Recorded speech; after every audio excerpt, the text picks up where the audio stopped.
Hello everyone, मेरा नाम मोनिका भूषण है और आज की क्लास में हम लोग lecture number 5 of power series solution शुरू करने जा रहे हैं।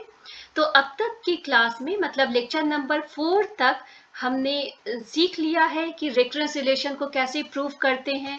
सभी 6 रेक्टेंगुलर को हमने सॉल्व कर लिया है, करेक्ट। अब आज की क्लास में हम लोग बेसेल फंक्शन की एक इम्पॉर्टेंट प्रॉपर्टी जिसे orthogonal property of Bessel function कहते हैं, उसे हम लोग प्रूव करने वाले हैं। ठीक है, तो सबसे पहले हम लोग थोड़ा एक रफ आइडिया ले लें कि orthogonal property of Bessel function या ऑर्थोगोनैलिटी होती क्या है। ध्यान दें तो एक्चुअली कुछ फंक्शंस ऐसे होते हैं जिनका अगर मैं कुछ फंक्शंस का नाम लूं, जो कि वो साइन का फंक्शन हुआ, कॉस फंक्शन हुआ और इवन बेसेल फंक्शन उसका एग्जांपल है, जिसमें कि अगर मैं साइन कुछ n पाई x लिखूं, ओके, इवन cos n पाई x लिखूं, या फिर बेसेल फंक्शन के फॉर्म को जो कि मैं जेन अल्फा x लिखूं या फिर जेन बीटा x लिखूं, जहां अल्फा बीटा n पाई ये सभी कांस्टेंट है। और ये अल्फा x बीटा x मैं क्यों लिख रही हूँ इसे हम लोग अभी डिस्कस करने वाले हैं, लेकिन एक जनरल आइडिया कि ये चीजें होती क्या हैं। अगर हम इन फंक्शंस को हम अकॉर्डिंगली इनके एक सिंगल फंक्शन के रूप में लिख सकते हैं। मतलब साइन n पाई x को अगर हम लिख सकते हैं साइन x के फॉर्म में, इसके जीरोस को लेकर के, ओके। सिमिलरली अगर हम लोग cos n पाई x को हम लोग cos x और फिर इसके कुछ पॉजिटिव जीरोस को साथ में मिला करके, सिमिलरली बेसेल फंक्शन जो कि जेन x होता है, ओके, एक सिंगल फंक्शन जेन x हुआ, जेन x को जेन x इसके पॉजिटिव जीरोस को मिला करके अगर हम लोग इन तरह के फंक्शंस को कंस्ट्रक्ट कर सकते हैं तो उस प्रॉपर्टी को ऑर्थोगोनैलिटी कहते हैं। और ये सभी फंक्शंस ऐसा नहीं कर सकते हैं, उनके कुछ एग्जाम्पल, बहुत ही इंपॉर्टेंट एग्जाम्पल्स साइन के फंक्शन, कॉस के function and even Bessel functions होते हैं। तो एक्चुअली हमें इनके काफी डेप्थ में नहीं जाने की जरूरत है। हम ये ऐसा कहें कि इनके जो जीरोस, साइन के जीरोस क्या होते हैं, तो कहने का मतलब कि n की वैल्यूज हम देना शुरू करें, 1 2 3 4 जो इसके रूट्स आने लगेंगे वो हमें जीरोस देंगे, कॉस भी हमें देगा, इवन हमें बेसेल फंक्शंस में भी। तो बेसेल फंक्शन का जीरोस अगर हम बोल रहे हैं उसका मतलब क्या है कि जो रूट्स हैं बेसेल फंक्शन के, अगर मेरा अल्फा और बीटा बेसेल फंक्शन का रूट है, सपोज व्हाट यहाँ पर लिखा हुआ है कि alpha and beta are two distinct roots of J n X, मतलब हम कह सकते हैं कि जो जेन अल्फा है वो हमें जीरो देगा क्योंकि ये रूट है बेसेल फंक्शन का। सिमिलरली जेन बीटा जो है वो हमें जीरो देगा। तो इस तरह के हमारे पास इनफाइनाइटली मिनी जीरोस हमारे पास पॉसिबल हैं बेसेल फंक्शन के केस में। हम इस तरह के जनरल फंक्शंस को अगर हम कंस्ट्रक्ट कर सकते हैं तो ये प्रॉपर्टी कहलाती है ऑर्थोगोनैलिटी ऑफ फंक्शंस। ठीक है, थोड़ा सा अगर हमें रफ आइडिया मिल गया है तो अब हम लोग जानेंगे कि ये जो स्टेटमेंट है, मैथमेटिकल स्टेटमेंट है बेसेल फंक्शन का, वो क्या होता है। तो अगर हम जीरो साइन या कॉस के लेते हैं वो बहुत इजी होता है निकालना, लेकिन बेसेल फंक्शंस के जीरोस को निकालना इतना इजी नहीं होता है। ओके, तो ये जो स्टेटमेंट है हमारी वो ये है कि हमारा ये फॉर्म ही ऑर्थोगोनल प्रॉपर्टी का फॉर्म कहलाता है।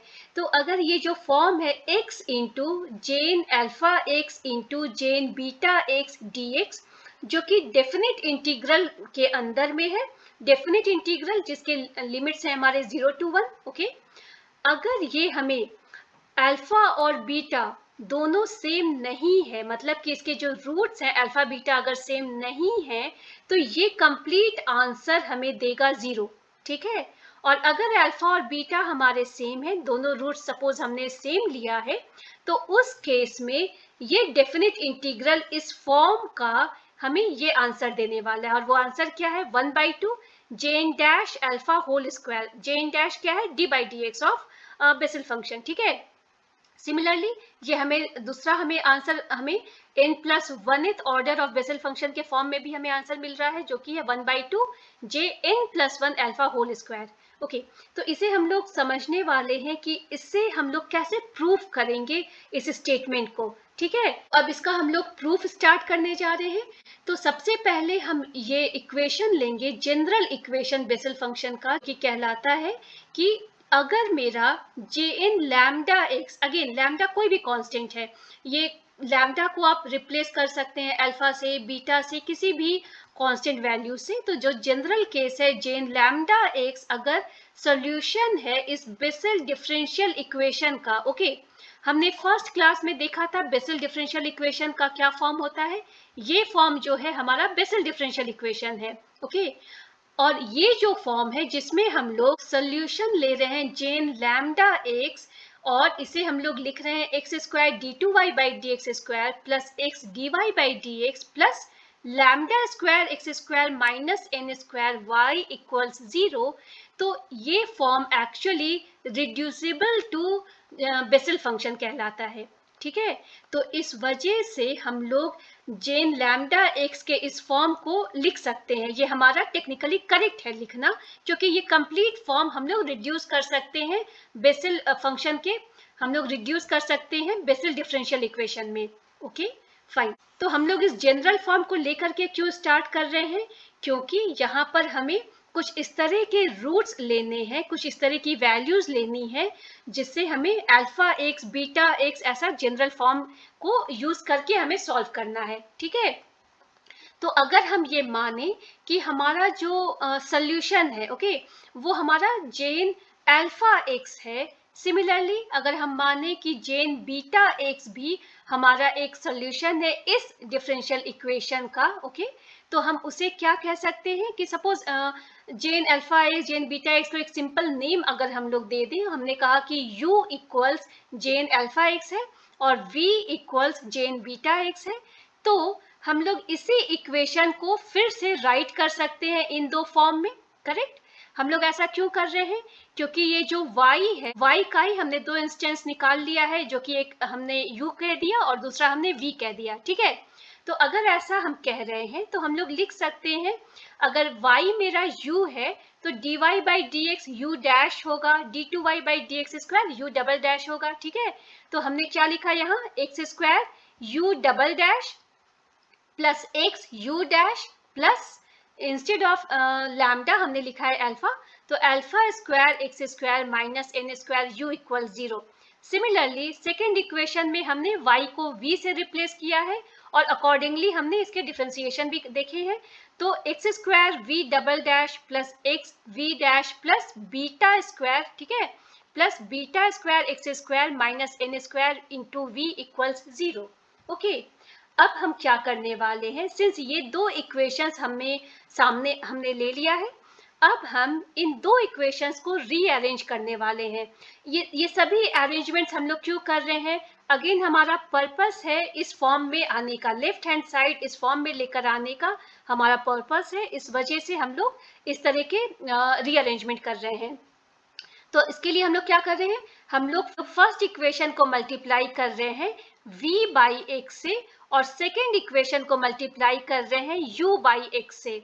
और ऐसा हम लोग क्यों कर रहे हैं, अगर हम लोग v बाई एक्स से इसे मल्टीप्लाई कर रहे हैं और u बाई एक्स से सेकेंड इक्वेशन को मल्टीप्लाई कर रहे हैं, तो आप देखेंगे कि इन दोनों इक्वेशंस के सभी टर्म में हमारा u v आ जाएगा, या तो वो स्ट्रेट फॉरवर्ड u v रहेगा या u v dash v u dash double dash, मतलब u और v के टर्म्स सभी टर्म्स में हमारे आ जाएंगे। तो इस वजह से हमने एक्चुअली ऐसा अरेंजमेंट किया है। ठीक है, अब नेक्स्ट स्टेप हमारा क्या है, हम अब क्या करने जा रहे हैं, हम इन दोनों इक्वेशंस को सब्ट्रैक्ट करने जा रहे हैं।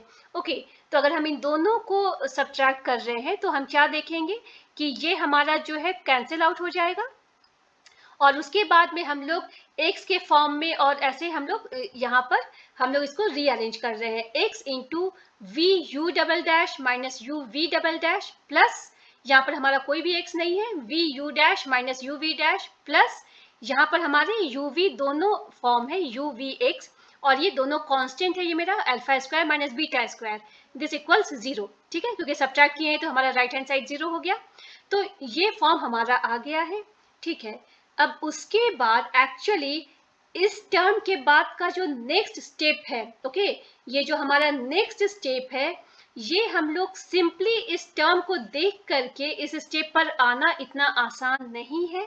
यहाँ पर हमें प्रैक्टिस से एक्चुअली समझ में आता है कि हमारा ये जो दोनों टर्म है एक साथ मिला करके हमारा नेक्स्ट टर्म में हम लोग इसे इस तरह से लिख सकते हैं। कहने का मतलब कि D by D x of X V you dash minus you we dash same है हमारे x into we you double dash minus you we double dash plus V you dash minus you we dash के।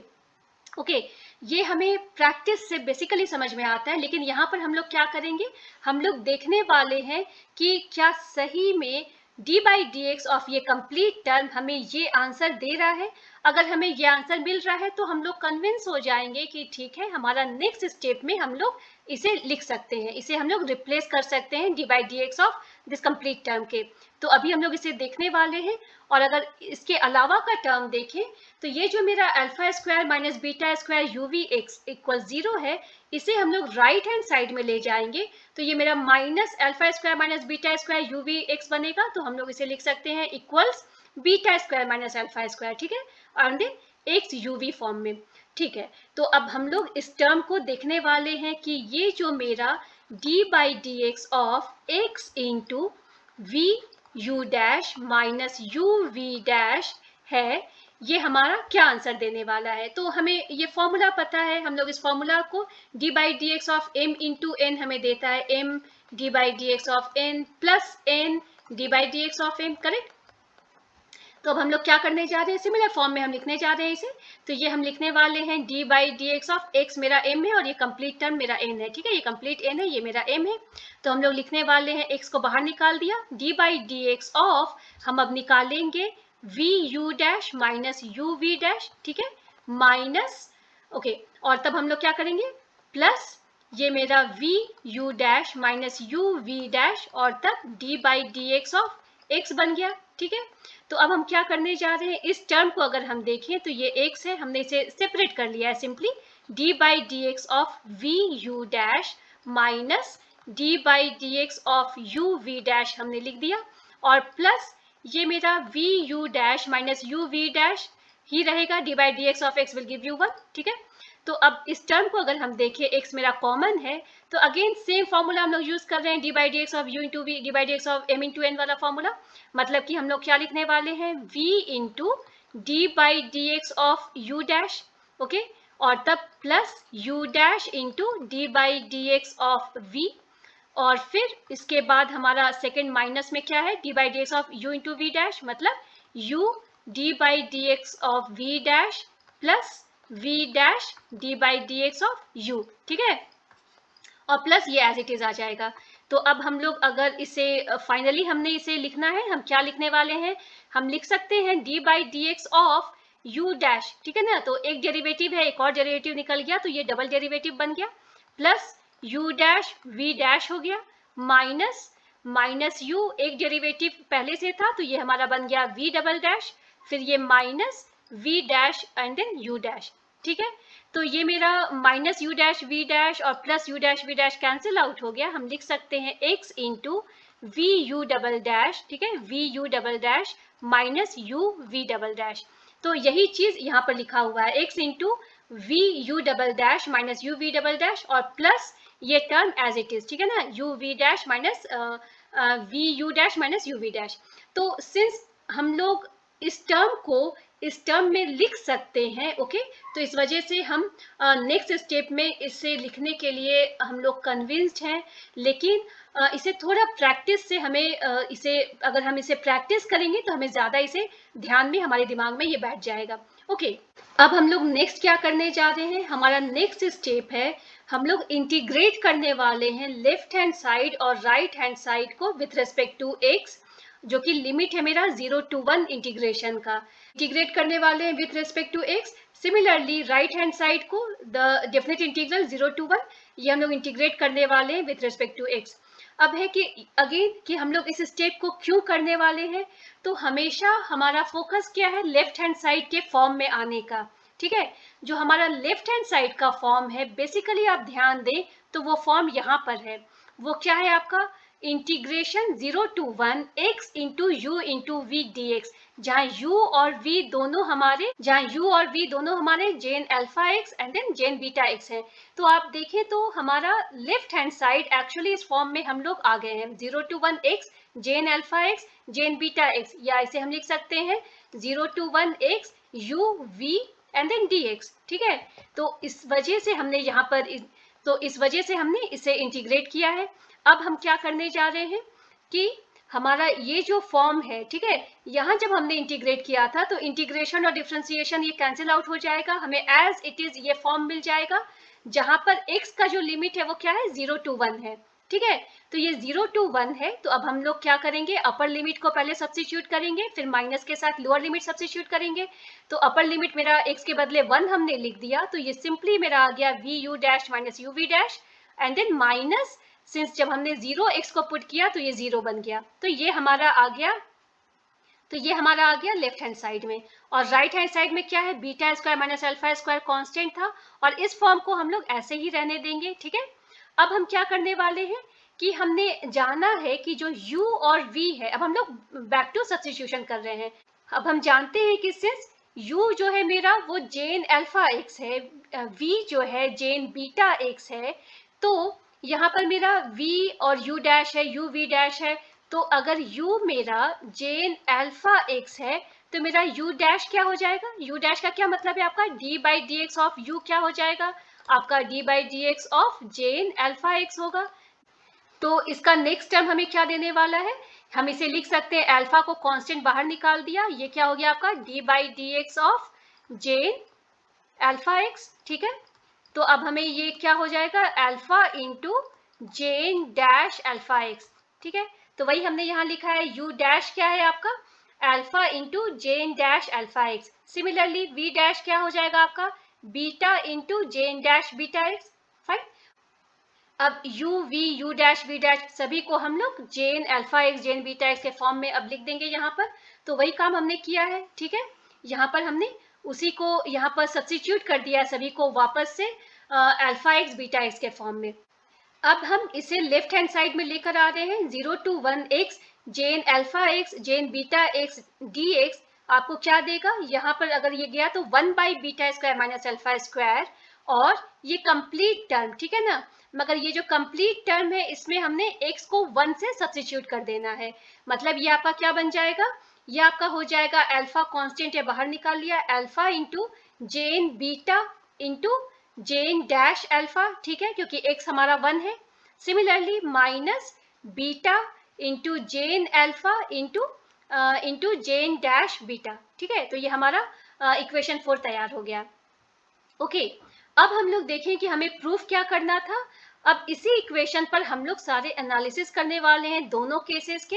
हमारा पहला case क्या था कि हम अगर माने कि अल्फा और बीटा सेम नहीं है तब क्या होगा हमारा आंसर, और हमारा केस 2 क्या था कि जब हम ये माने कि अल्फा और बीटा सेम है तब हमारा क्या आंसर होगा। ठीक है, तो केस 1 हम लेकर चल रहे हैं कि अगर मेरा अल्फा और बीटा सेम नहीं है, ठीक है, अल्फा और बीटा सेम नहीं है तब क्या हो रहा है, सिंस हमें मालूम है कि जो अल्फा और बीटा ये दोनों जो हैं रूट्स हैं जेन x इक्वल 0 के, मतलब कि जेन अल्फा भी 0 है और जेन बीटा भी 0 है। ठीक है, ये तो हमने देख लिया था कि जेन अल्फा भी 0 है और जेन बीटा भी 0 है। इसका मतलब कि हम लोग यहाँ पर जेन अल्फा और जेन बीटा को 0 सब्स्टिट्यूट करेंगे, तो जेन बीटा मेरा 0 है और जेन अल्फा मेरा 0 है, तो मेरा ये क्या हो गया, ये कंप्लीट टर्म मेरा 0 बन गया। ठीक है, तो ये मेरा कंप्लीट लेफ्ट हैंड साइड, ये कंप्लीट राइट हैंड साइड 0 बन गया। तो हमने क्या कहा कि इस केस में जब हमने माना है कि बीटा और अल्फा सेम नहीं है तब हम लोग क्या करने वाले हैं कि ये जो लेफ्ट हैंड साइड है वो हमें 0 दे रहा है आंसर। ठीक है, क्योंकि अगर ये बीटा और अल्फा हम सेम मान लेंगे तो वो मेरा केस 2 बन जाएगा, जिसे हम लोग दूसरे मेथड से सॉल्व करने वाले हैं। तो पहला केस तो हमारा आंसर आ गया। ठीक है, तो फर्स्ट केस में हमने देख लिया कि हमारा राइट हैंड साइड 0 देता है। अब जब हम लोग केस 2 की ओर बढ़ रहे हैं कि जहां पर अल्फा और बीटा सेम होगा तब हमारा क्या आंसर आएगा, तो उस केस में भी ये तो हमारा सिंस जेन बीटा और जेन अल्फा तो जीरो है, वो तो हमें मालूम है, तो ये तो आपका न्यूमरेटर जीरो हो जाएगा, ठीक है। मगर आपका डिनोमिनेटर में अगर मेरा अल्फा और बीटा दोनों सेम है तो ये भी कैंसिल आउट होकर के जीरो दे देगा। मतलब ये क्या देगा आपको, 0/0 फॉर्म देगा। हम जानते हैं कि 0/0 फॉर्म तो हमारा इनडिटर्मिनेट फॉर्म है। ओके, तो अब इस केस को अगर हमें सॉल्व करना है जहां पर मेरा फॉर्म ही आ रहा है इनडिटर्मिनेट फॉर्म, हमें मालूम है कि यहाँ पर हम लॉपिटल रूल और एल हॉस्पिटल रूल जो भी आप कहें, हम लोग इस मेथड को अब यूटिलाइज करने वाले हैं, ठीक है।